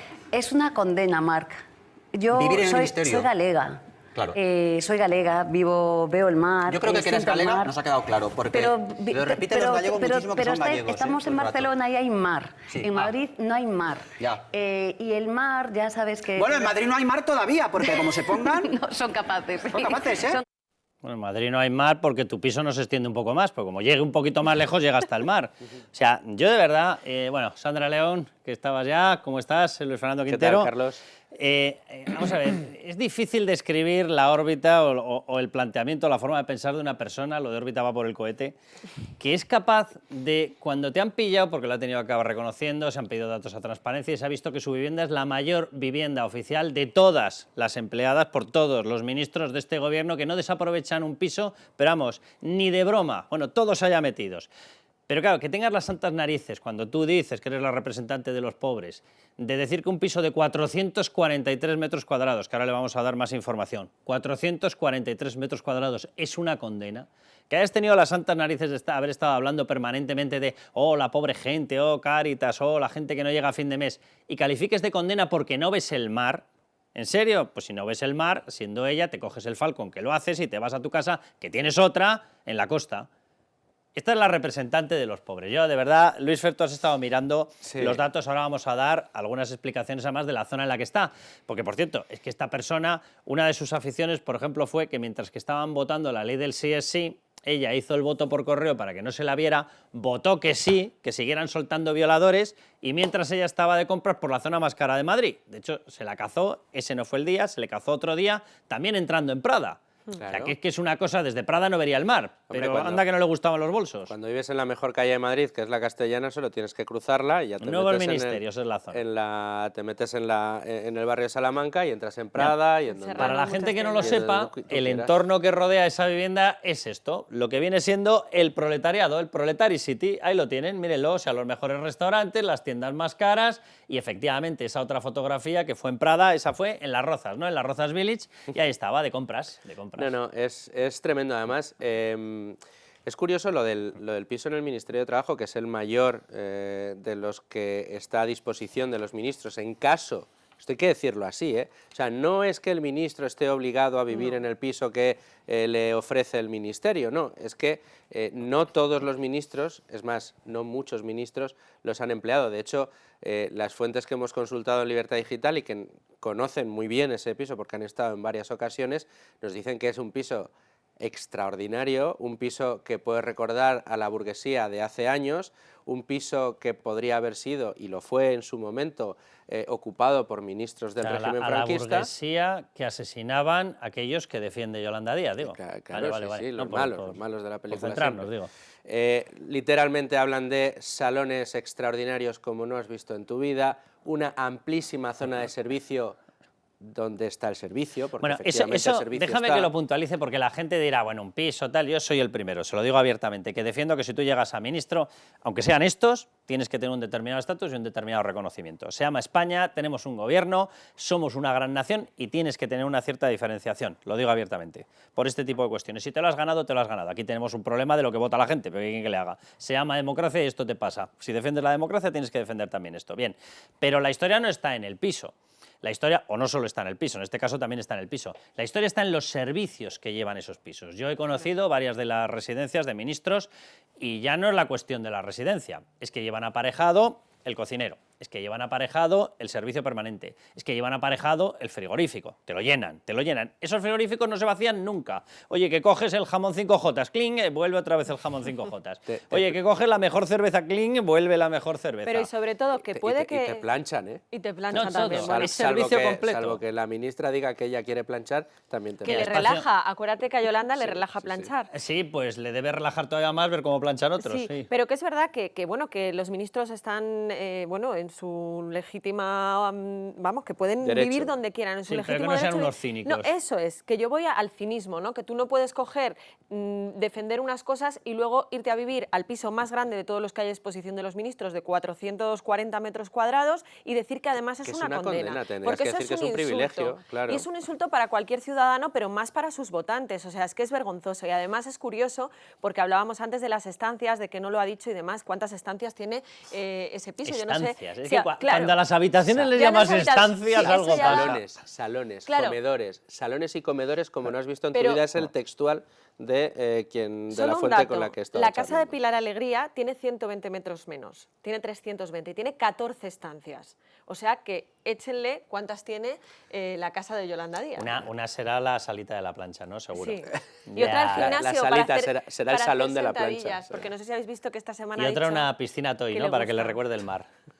Es que yo, de verdad, es que es tomar a la gente por imbécil. Sí. O sea, usa el Falcon, tira de peluquería, obviamente oficial, tira de vestuario oficial, tira del piso más caro y más grande que hay en Madrid, tira de todo, tira de todo. ¿Por qué? Porque es como todos los comunistas. Ha aprobado y ya no quiere volver. Lo malo para vosotros, que sois los que pagáis impuestos. Lo bueno para mí, que soy la Claro, jefa pero del eso comunismo. es una condena. Una condena condena. como la que vivió Calviño, que también hay que decir que ocupó el piso del Ministerio de Economía. ¿Para qué? Para que en el que ella vivía poderlo poner en alquiler Ahí y estamos. doble imposición. Es decir, Doble oye, que- imposición no, doble ganancia. doble imposición. Doble imposición para nosotros, Claro. que pagábamos las dos. Bueno, pues ese es el problema, y el problema es el cinismo, y el problema es lo que dice Carlos: oye, tú eres un ministro de España, tienes que tener una posición, ¿de acuerdo? Perfecto, pero luego que no te pregunten Claro. en un late show y digas tú que no, oye, que es una condena porque no ves el mar. Menos...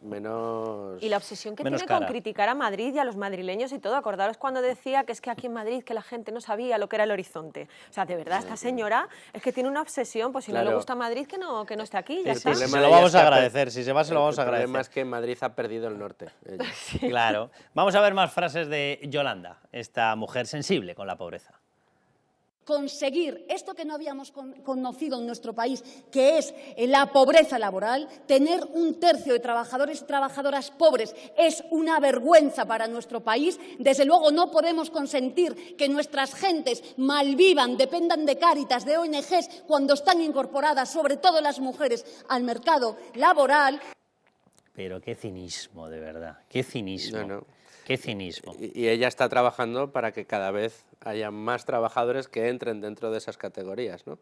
Es tremendo. La masa salarial, fíjate, una de las realidades que tiene la masa salarial española es del gusto de la señora Yolanda Díaz, porque se acerca al salario mínimo interprofesional, pero desde luego habla mucho de la calidad del trabajo que nos está dejando esta ministra. Y es que alrededor del 70% de la masa salarial en España cobra menos de 30.000 euros en España. Que eso Déjame no que es veamos, precisamente bueno. porque mientras que ella utiliza esa vivienda de 443 metros y dice que es una condena porque es que desde ahí no ve el mar, pues nada, pónganse unos prismáticos que seguro que lo acaba viendo con esa dimensión. Mientras habla de los pobres, mientras habla de las dificultades y no hace más que subir impuestos y provocar caídas del poder adquisitivo de esas mismas familias, porque el problema es ella y su gobierno, mientras que hacen todo eso, atención a la reforma, escuchen, ¿vale? Porque están tan preocupados por la pobreza que han decidido dar más dinero para los bancos de alimentos. No, esconder la mecánica. Y es que encima ese esconder la mecánica de alimentación de todas las partidas que necesitan los bancos de alimentos, ¿qué va a suponer? Que van a tener menos dinero. ¿Y les importa algo? Les importa un soberano comino, porque en su casa de 443 metros, desde allí no se ve el mar ni se ven las colas. Escuchen a Agustín Duy. Se va a facilitar a las familias vulnerables unas tarjetas monedero o vales canjeables por productos de alimentación y otros productos de primera necesidad, como los productos de higiene, y lo vamos a ejecutar mediante una subvención a la Cruz Roja Española para poner en marcha este modelo. A ver, déjenme que les dé detalles de lo que va a ocurrir con esto, ¿vale? Hasta ahora la gente iba, el Banco de Alimentos daba a determinadas cocinas, a determinados sitios, daba los alimentos, los platos necesarios para que pudieran dar de comer a la gente que peor lo está pasando. Bien, ¿qué es lo que ocurría? Que hacían de central de compras. Al hacer de central de compras, ¿qué ocurría? Que consiguen comprar el pollo mucho más barato, la ternera mucho más barata, las patatas mucho más barato. Ahora, para esconder y para que no se vean las colas y no se las puedan fotografiar, ¿qué es lo que le preocupa a Yolanda Díaz, a Pedro Sánchez, a Agustín Duy? ¿Qué es lo que van a hacer? Te doy una tarjeta monedero y vas tú y te lo compras. Automáticamente, ¿qué ocurre? Que en vez de comprar las patatas, el pollo, la ternera a este nivel, van a comprarla al nivel normal. Por tanto, ¿van a tener más alimentos o menos? Respuesta que sería capaz de responder hasta Yolanda Díaz, lo que para que mentiría. van a tener menos alimentos. ¿Les importa algo? Cero, porque se han librado de la foto. Pero es que maravilloso el escudo social.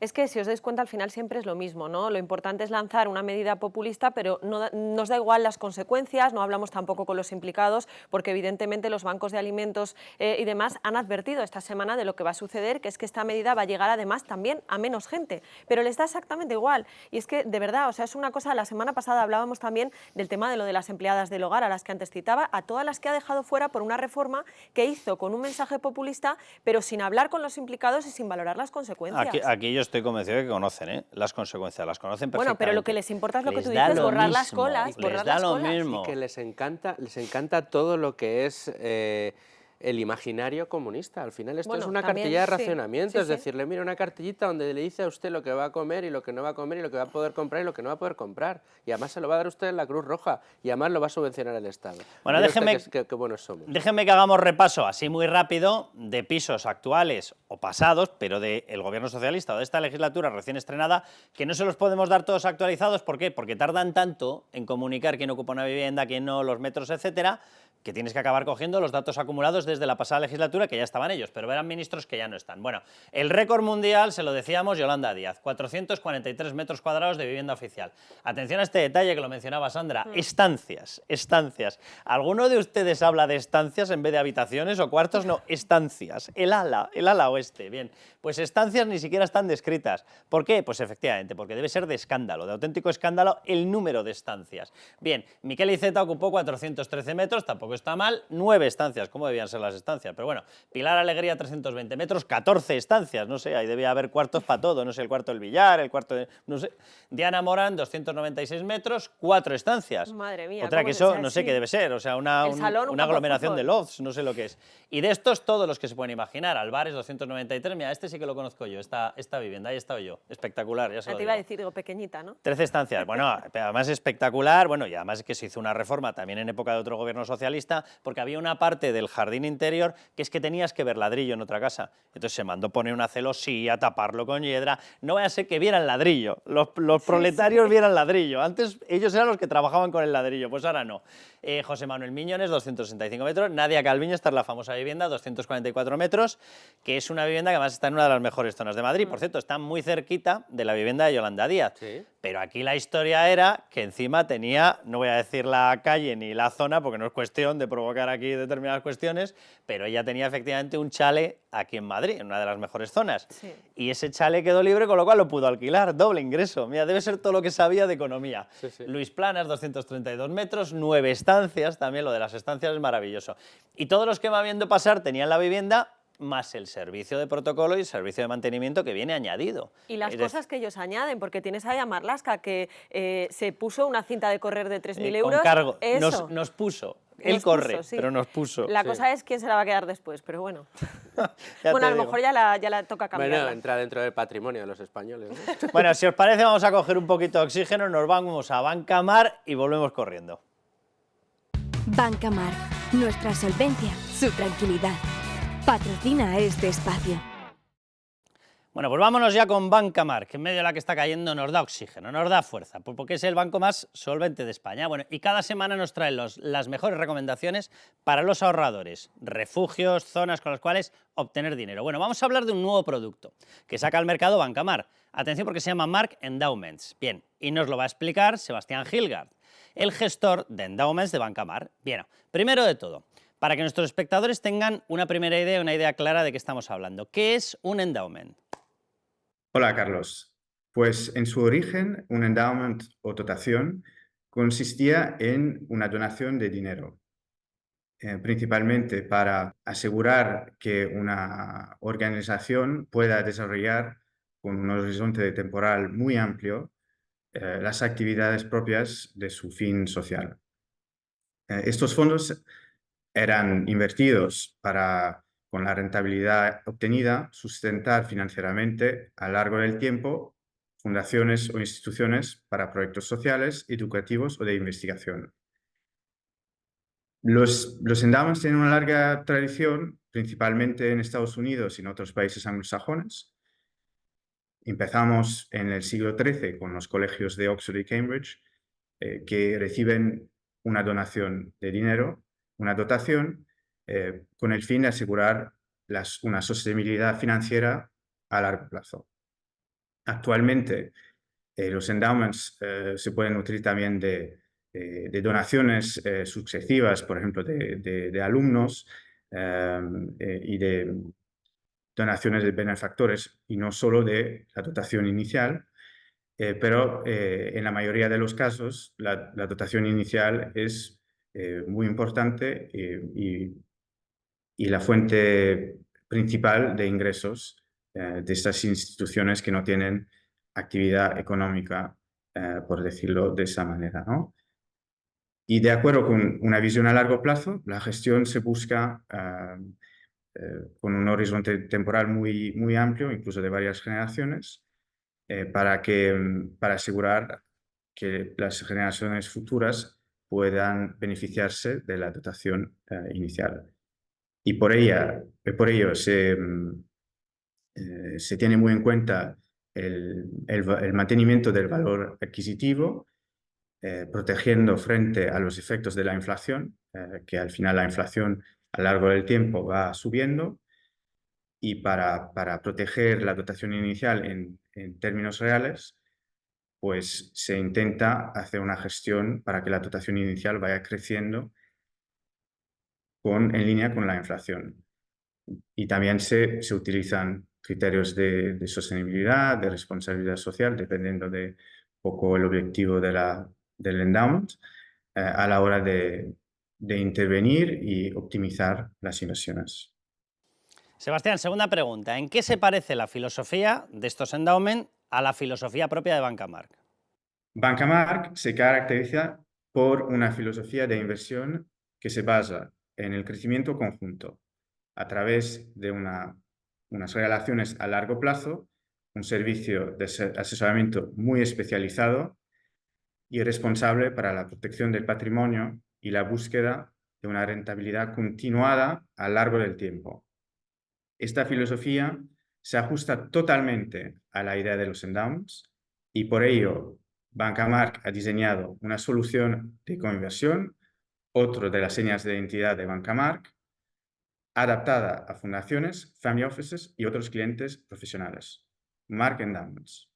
Esta nueva alternativa de coinversión de Banca March sigue los principios que rigen los endowments, siendo una estrategia global y diversificada, orientada hacia la renta variable y un enfoque a largo plazo, más de 5 años. Bueno, pues Sebastián, ya nos ha quedado claro. March más endowment, March Endowments. Bien, ¿para qué inversores está pensado este producto? Banca March aprovecha la filosofía de inversión y el enfoque de los endowments para diseñar una solución de inversión inspirada en la experiencia adquirida en la gestión de la dotación de la propia Fundación Juan March. March Endowments es una solución basada en una asignación estratégica de activos a largo plazo. Eso quiere decir que de forma estructural y en situaciones de mercados habituales, March Endowments estará invertido en un 60% en renta variable y en un 10% en activos reales cotizados, con el porcentaje restante en renta fija y otros tipos de activos diversificadores. En línea con la filosofía de los endowments, March Endowments elegirá el vehículo más adecuado para invertir en cada tipo de activo, o bien de forma directa o bien a través de fondos especializados. Además, con la idea de distribuir al inversor la mayoría de los dividendos y cupones recibidos. Además, en línea con la gran mayoría de productos de la casa, March Endowments promueve la sostenibilidad y basa su atractivo en la solvencia que ofrece Banca March, la más alta del sistema financiero español. Pues Sebastián, muchísimas gracias y por supuesto muchísimas gracias a Banca March, que nos da oxígeno con estos consejos. Nos volvemos a la tertulia. Banca March, nuestra solvencia, su tranquilidad. Ha patrocinado este espacio. Bueno, pues ya estamos de vuelta con Yolanda Díaz y ella tiene la solución. El piso de 443 metros, sin mar, una condena para ella y para los demás el placer, el paraíso de las subidas de impuestos. Lo vamos a hacer para recaudar con esta medida, cuando esté totalmente implementada, 10.000 millones de euros. Pero vamos a reforzar también el impuesto a la banca y a las energéticas.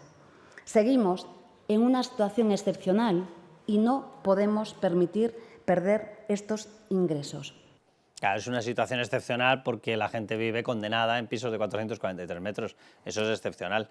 Os pido un último comentario. Bueno, pues que como sigan subiendo los impuestos, no va a haber dinero porque se van a ir las empresas al ritmo al que ya se están yendo o mayor, como para poder mantener el servicio de ese piso de 443 metros en plenos nuevos ministerios. Condena, una condena. Una condena, ojo, porque a Podemos les hizo mucho daño el tema del chalet de Pablo Iglesias y de Irene Montero, que lo pagaron con su dinero. Mucho más pequeño que esto, ¿eh? Eso, mucho más dinero. Bueno, Bueno, mucho el más dinero que le pequeño, pagamos todos los españoles. Era un casoplón, pero eran en torno a 200, 200 sí, poco. Pero si a Podemos le hizo daño eso, este tema a Sumar le puede hacer mucho daño, y a esa imagen que proyecta Yolanda Díaz, que por otro lado esta semana ha dicho tonterías a mansalva, porque también lo del tema de la ropa, ella precisamente diciendo que es que no se puede producir tanta ropa y que la moda rápida hace mucho daño al ecosistema y tal, de verdad. La forofa de Zara. Que sepa que me has dejado pensando en el baño tinaja de Pablo Iglesias. Tenían una tinaja así medio inclinada, que dices, ¿y allí cómo haces tus cosas? No llego a saberlo porque estaba inclinada la tinaja.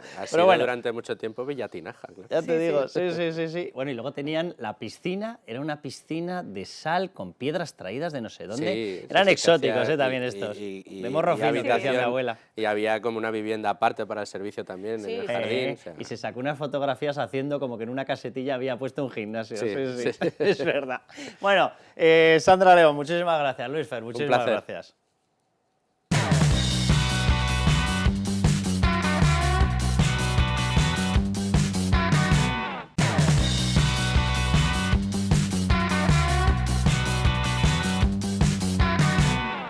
Bueno, pues permítanme que hagamos un alto en el camino y que nos detengamos en una cosa que va pasando el tiempo, pero hay gente para los que no pasa el tiempo. Y me refiero a que después del ataque terrorista de una banda asesina llamada Hamas en territorio israelí, donde mataron a más de 1.200 personas, que hay determinadas personas a las que esto se les olvida. De hecho, suelen tener un determinado componente ideológico y se les olvida todavía más. Donde se llevaron a prácticamente 250 personas, rehenes, secuestradas, algunos de ellos niños, violaron, quemaron, asesinaron en las propias casas, torturaron. Pues hay gente que lleva desde aquel 7 de octubre, han pasado más de 3 meses, y sigue esperando, familiares que siguen esperando la llegada, porque esas personas siguen estando presas, siguen estando en cautividad, siguen estando apresadas por esta banda asesina y terrorista. Esto hay gente que en el Parlamento se le olvida. Y nosotros no queremos que se nos olvide y queremos recordarlo. Y hoy además tenemos, y le quiero dar las gracias directamente a Tal Wax. Tal, ¿cómo estás? Bienvenida. Hola, muchas gracias por invitarme. No, encantadísimos. Y además lo primero que quiero decirte es que muchísimas gracias por entrar, que sobreentiendo que para ti esto es una experiencia dura, tener que estar recordando lo que pasa. Quiero decirte que yo creo que haces un favor inmenso a toda tu gente y a todos nosotros. Yo siempre he pensado que lo que estáis haciendo, lo que estáis sufriendo, los principales beneficiarios somos nosotros. Hacéis una labor de control del yihadismo tremenda. Y aunque haya gente que haya decidido que vosotros para ellos sois determinada cosa, que no quiero ni siquiera repetirla, pues que sepas que hay muchísima gente que os agradecemos lo que estáis pasando y que desde luego consideramos que nunca jamás deberíais volver a pasarlo. Así que Tal, simplemente te quiero dar la oportunidad y que nos cuentes, tú eres la familiar directa de un par de personas que fueron apresadas, que vieron lo que ocurrió en aquel descenso de unos paracaidistas, en los cuales en una zona pacífica, normal, democrática, donde había gente celebrando una fiesta, pues decidieron que tenían derecho a pasárselo bien. Y alguien decidió que tenía derecho a asesinarlos, a secuestrarlos y a torturarlos. Y quiero que nos cuentes la experiencia tuya. Tú eres la sobrina de 2 personas que fueron capturadas y llevadas. ¿Qué ocurrió exactamente esos días? El 7 de octubre entraron terroristas armados del grupo terrorista Hamas en distintos puntos del sur de Israel. Entre ellos entraron en el kibutz de mis tíos, Aviva y Kishigal. Mis tíos son personas mayores, mi tío tiene 64 años, mi tía tiene 62 años. Ellos siempre han luchado por la paz. Ellos y todos sus vecinos, todas las personas que viven cerca de la frontera viven ahí porque creen en la convivencia, creen en la paz y creen que podemos vivir en paz con el pueblo palestino. Entraron en su casa un grupo de terroristas, lo sacaron de la habitación segura de su casa a punta de pistola, estuvieron disparándoles para que salieran más rápido. A mi tío le rompieron 2 costillas, le obligaron a buscar las llaves del coche, Lo montaron en el coche y les condujeron hacia Gaza. Nosotros, de hecho, lo sabemos, o sea, se nos notifica al día siguiente que ya el vecino había dicho que las había visto, que había dicho cómo se lo llevaban. Pero la confirmación nos llega, uno, por parte del ejército cuando entran en su casa y ven que hay una nave, y dos, por los vídeos publicados por Hamas en Telegram. Hamas no solo entró a Israel con intención de asesinar, violar y torturar inocentes civiles, sino que también lo grabó todo, porque para ellos el 7 de octubre es un orgullo para el grupo terrorista Hamas. Se ven en los vídeos como mis tíos están en la parte de atrás del coche de mi tío, con terroristas con ellos dentro del coche y una bulla de gente alrededor gritando, pegando tiros al aire, celebrando que mis tíos están secuestrados y que tienen a su vida en sus manos. Y todo lo que a partir de ahí no supimos nada más hasta la liberación de mi tío, 51 días más tarde. De tu tía, ¿verdad? ¿Tal? Sí, de mi tía vive. Ella hay muchas cosas que no nos quiere contar. Ella dice que ha visto muchísimas cosas que nadie tendría que ver y también nos quiere ahorrar sufrimiento a nosotros. No quiere que nosotros sepamos por todo lo que ha pasado a ella. Lo que sí podemos y sabemos decir es que los tenían sin comer, sin beber, sin poder hablar, torturaban a rehenes enfrente de otros rehenes para que lo vieran, tocaban a niñas ahí, muchas mujeres de muchas edades diferentes, 18 años, que día tras día están siendo violadas en los túneles, y eso lo hacen en conocimiento de otros rehenes. Ven cómo se luchan, las niñas se luchan en frente de sus captores, no les dejan echar solas, les tocan. Esto lo han tenido que ver rehenes que han sido liberados. Estos testimonios son una pequeña parte. O sea, y esto es solo lo que nos han querido contar. O sea, lo que no nos cuentan es peor. Y yo personalmente no me puedo imaginar algo peor. El pequeño problema tal es que ellos sí que se lo imaginan. ¿Tu tío sigue en estos momentos capturado por estos asesinos? Sí, mi tío sigue secuestrado, no sabemos nada de él. Lo único que sabemos es lo que nos contó mi tía al ser liberado. Mi tía dice que estaba herida, que al dispararle, pues, que le rozaron algunas balas y que tiene un par de costillas rotas. Mi tío es una persona mayor, tiene 64 años, tiene problemas de tensión y en ningún momento de los 112 días que llevamos de guerra, en ningún momento ha recibido ningún tipo de atención médica. Mi tía sabe que el día 51 de guerra ella lo dejó ahí vivo, pero desde entonces no sabemos nada de él. ¿Psicológicamente cómo está tu tía? Bueno, podéis imaginar lo que es ser rehén. Te han sacado de tu casa, de un sitio que tú consideras seguro. Las peores personas que te puedas imaginar. Has estado 51 días en el infierno, solo viviendo tu infierno y el infierno de otras personas que están contigo. Ella está regular, la verdad. No está bien. Ella sabe que las condiciones en las que está su marido. ¿Y los tienen en los túneles? Hay personas que están en los túneles, hay personas que están en casas de gazatíes, están constantemente moviéndolos de sitio. A mi tía le movieron 13 veces del lugar durante los 51 días que estuvo secuestrada. O sea, que están repartidos. ¿Tú vives en Tel Aviv? ¿Tal? Sí, yo vivo en Tel Aviv. Pero podrías haber estado perfectamente en esa fiesta. Sí, gracias a Dios, no me quedé en casa. Me desperté a las 6:30 con alarmas, tenían que ir corriendo a un refugio y a partir de ahí empezó esta pesadilla. ¿Cómo se vive en Israel? Tus tíos estaban en un kibutz, estaban en la zona más cercana a Gaza, tú estás en Tel Aviv, pero ¿cómo se vive sabiendo que pasado mañana puede volver a repetirse esto? Bueno, es que esto todavía no ha terminado. Ese es el problema. Hay todavía 136 rehenes que siguen secuestrados y las familias seguimos ancladas en el 7 de octubre. Seguimos en esta pesadilla. No dormimos desde el 7 de octubre, no vivimos desde el 7 de octubre. ¿Qué sensación os queda de inseguridad? Es decir, ¿puede haber gente que a partir de ese momento decida, venga, voy a volver a instalarme en ese kibutz? ¿O tenéis la sensación de que o esto acaba, y me refiero a que acaba, para eso existe el derecho internacional, aquí hay gente que lo invoca y dice el derecho internacional humanitario, bueno, ya el derecho internacional recoge la legítima defensa. O eso acaba o alguien se puede instalar de nuevo en esas zonas, en esos kibbutz, en una zona cercana a Gaza, ¿se puede instalar alguien? Al final son las casas de esas personas y vuelvo a repetir, la gente que vive en los kibbutz son personas que creen en la paz y creen en la convivencia.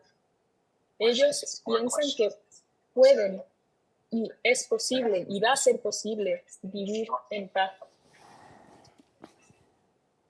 Tal, ¿tú entiendes la reacción que está teniendo una parte del mundo occidental? Israel hace una labor impagable en materia de defensa, de inteligencia. Nosotros hemos tenido, toda Europa tiene, Estados Unidos ha tenido atentados yihadistas. Nos beneficiamos de la labor que hace Israel, nos beneficiamos de su servicio de inteligencia. ¿Tú puedes entender que en una situación de estas, al segundo día, se le estuviera acusando de genocidio a Israel? Creo que es muy difícil entender la posición de Israel. Creo que es muy difícil entender una guerra. A nosotros también nos cuesta entender que esta es nuestra realidad. Yo soy española, yo nunca he vivido una guerra, nunca imaginé que iba a estar en esta posición. Yo creo que es muy difícil entender lo que está pasando en Oriente Medio. Creo que es muy difícil entender el conflicto. Pero lo que tiene que entender la gente es que nosotros de verdad queremos vivir en paz. Queremos que haya paz y que haya convivencia.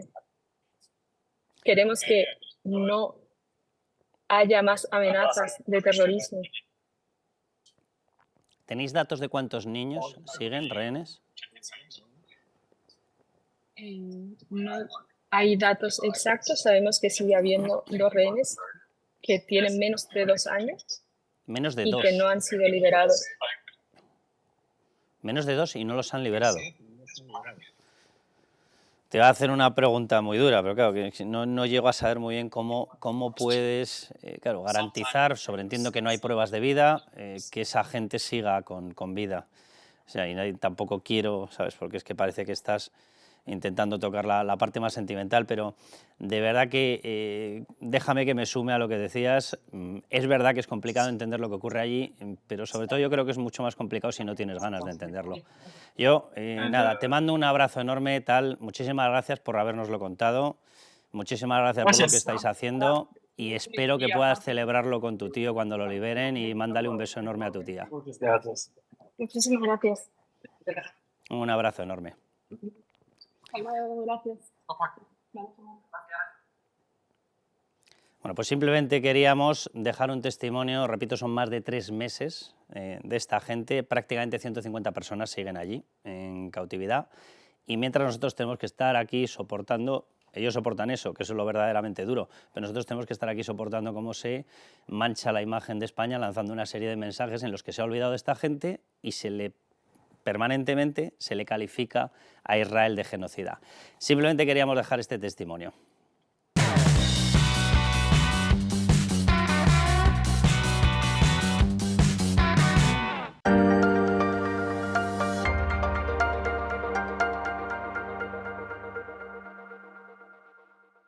Bueno, pues vamos con empresas que hacen España, que anda que no las necesitamos. Hay determinada gente que se dedica a insultarlas, pues nosotros nos dedicamos a alabarlas. Empresas que hacen España. Bien, Gracias a Eulen, gracias al grupo Eulen, que además nos permite hacer este contenido, y vamos con una de ellas. Empresa, atención, Aerocámaras. Es una empresa 100% española, empezamos bien. Bueno, nació en el año 2010, se encargan de la fabricación y distribución de drones, un mercado que está en auge, pero totalmente. Bueno, forman pilotos de drones y esta escuela se ha convertido de hecho en la primera de España, y Francisco Álvarez Serrano es el CEO de esta empresa, de Aerocámaras. Bueno, vamos con la primera pregunta. ¿Cómo nació la empresa?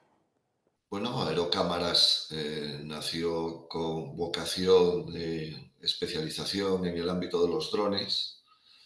Nos gusta decir que somos el IS de los drones, porque somos una escuela de capacitación profesional, formamos pilotos, de hecho tenemos más de 60.000 pilotos formados ya por nosotros. Estamos registrados como entidad formadora en AESA, la Agencia Estatal de Seguridad Aérea, y digamos que intentamos arropar a nuestro alumni, a nuestros pilotos, no solo con la formación oficial, también con formación técnica de especialización en el ámbito de los drones y servicios complementarios que necesitan en su actividad diaria, tanto desde el punto de vista recreativo como desde el punto de vista más profesional.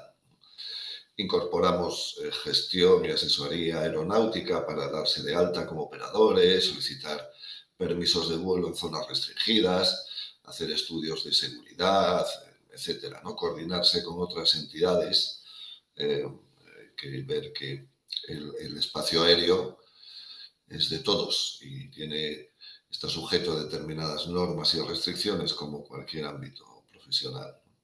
Además, tenemos nuestra propia tienda, un e-commerce de drones para que nuestros pilotos y alumnos puedan acceder. Tenemos un acuerdo con DJI, que es el mayor fabricante mundial, para distribuir sus drones. Ahí además tenemos servicios de apoyo, pues como puede ser planes de mantenimiento y formación. Tenemos una bolsa de oportunidades comerciales y una bolsa de empleo para nuestros pilotos. No nos gusta hacerles la competencia. Nosotros, aunque podemos prestar servicios técnicos con drones y a veces lo hacemos por la complejidad y casuística o relación con nuestros clientes, de hecho Eulen, patrocinador de este espacio, es un buen cliente nuestro. Nosotros intentamos, digamos, darles las herramientas para que desarrollen su actividad tal y como demanda el mercado, con profesionalidad, con innovación técnica, con los mejores equipos. También intentamos proporcionar financiación, en nuestro caso gratuita, sin comisiones ni intereses, hasta 24 meses, para apoyar un poco la puesta en marcha y para apoyar la formación de nuestros pilotos. También tenemos estudios sectoriales en los que participamos, desarrollamos proyectos de investigación en el ámbito del EU-Space, que es un poco el área de desarrollo europeo de un espacio aéreo común donde se integrarán los drones. Estamos en 2 proyectos internacionales y básicamente lo que nos caracteriza es que somos unos apasionados por los drones y por la formación. Intentamos hacerlo todo en un ecosistema digital. De hecho, nuestra formación es amparada en una plataforma de e-learning donde los alumnos pueden acceder cuando quieran y como quieran, con apoyo de tutorías en directo, vídeos, e-books, test de prueba para avanzar y comprobar sus conocimientos, porque hay titulaciones que son titulaciones oficiales, ¿de acuerdo? Y además tenemos un componente eminentemente práctico, porque las prácticas, obviamente con los drones, las desarrollamos en nuestros campos de vuelo. Tenemos más de 17 ubicaciones de vuelo por toda España, islas incluidas, tanto Baleares como Canarias. Y para que te hagas una idea, pues, este sector está creciendo tanto y hay tal potencial de desarrollo que para nosotros es un orgullo formar parte de este ecosistema. Francisco, tu empresa está en auge, estáis en un mercado en auge. ¿Qué impacto tenéis en estos momentos en la economía española? Bien, nos gusta pensar que somos un baluarte dentro del ámbito de la drónica, de hecho, asumiendo también nuestra propia circunstancia, sin salir un poco de nuestro marco, pero prácticamente más de la mitad de los pilotos de drones que hay en España han sido formados por nosotros. Además, digamos que coordinamos y trabajamos de la mano de AESA, la agencia reguladora, para evitar ese gap entre la evolución de la tecnología y de los usos y la legislación, un poco para permitir que este sector, que tiene un potencial de crecimiento inconmensurable, pueda evolucionar de manera ordenada. Para que nos hagamos una idea, este año el sector de la drónica ha crecido un 30%. Son datos de AESA, lo cual para los que participamos de esto y los que nos apasionamos por esto, pues es un hecho singular, ¿no? Lo cual además hace que, a efectos prácticos, España esté en una posición destacada a nivel mundial en cuanto al desarrollo de todo lo que tiene que ver con los drones. Y lo último, Francisco, ¿cómo hacéis marca España en un sector como el de los drones? Hombre, desde un punto de vista práctico, nuestra actividad fundamental está centrada en España, pero tenemos ya actividad en Portugal. De hecho, tenemos también allí una escuela virtual y también formamos drones en Portugal. Y recientemente acabamos de poner en marcha una nueva plataforma, una joint venture focalizada en el ámbito de la agricultura de precisión, donde el uso de los drones cada vez tiene más utilidad, sobre todo un sector, como estamos viendo, soportando estrés hídrico en determinadas ubicaciones, con digamos, condiciones a veces de acceso complicadas. Estas formaciones tienen mucho interés en Iberoamérica.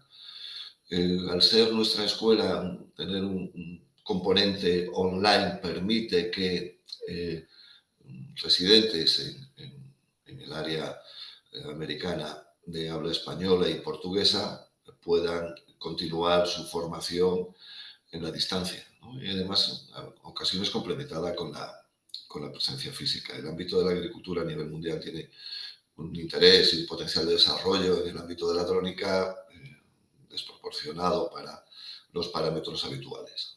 Además, tenemos formaciones específicas en el ámbito de las inspecciones técnicas, pues campos eólicos, plantas fotovoltaicas, instalaciones de generación eléctrica, refinerías, donde el uso de drones para chequear las instalaciones, para planes de mantenimiento y seguridad, ahorra costes, tiempo, riesgos, incluso para los equipos trabajadores que participan en ellos. Y eso tiene un interés mundial. De hecho, estamos participando en proyectos de internacionalización con otras empresas de Europa y también de Iberoamérica. Luego tenemos otros ámbitos pues, que pueden parecer más tangenciales, pero los drones y el ámbito audiovisual, todo lo que tiene que ver con cine, promoción, mediante televisión, grabaciones, etcétera, llega a influir en producciones internacionalizadas como esta reciente de Bayona, y ahora sobre aquel accidente de los Andes, donde pilotos de drones han participado en el proceso de grabación, algo que hoy en día ya es recurrente, y es una producción hecha con técnicos españoles que se va a ver por todo el mundo. Son múltiples las posibilidades de internacionalización de la marca España a través del ámbito de la drónica. Y a nosotros tenemos una vocación internacional, pero con apoyo y los pies bien asentados en España. Bueno, pues Francisco, muchísimas gracias a Aerocámaras, que os vaya de maravilla, que ya os va, pero oye, os merecéis todo, así que adelante. Y muchísimas gracias, por supuesto, al Grupo Eulen que hace posible este espacio.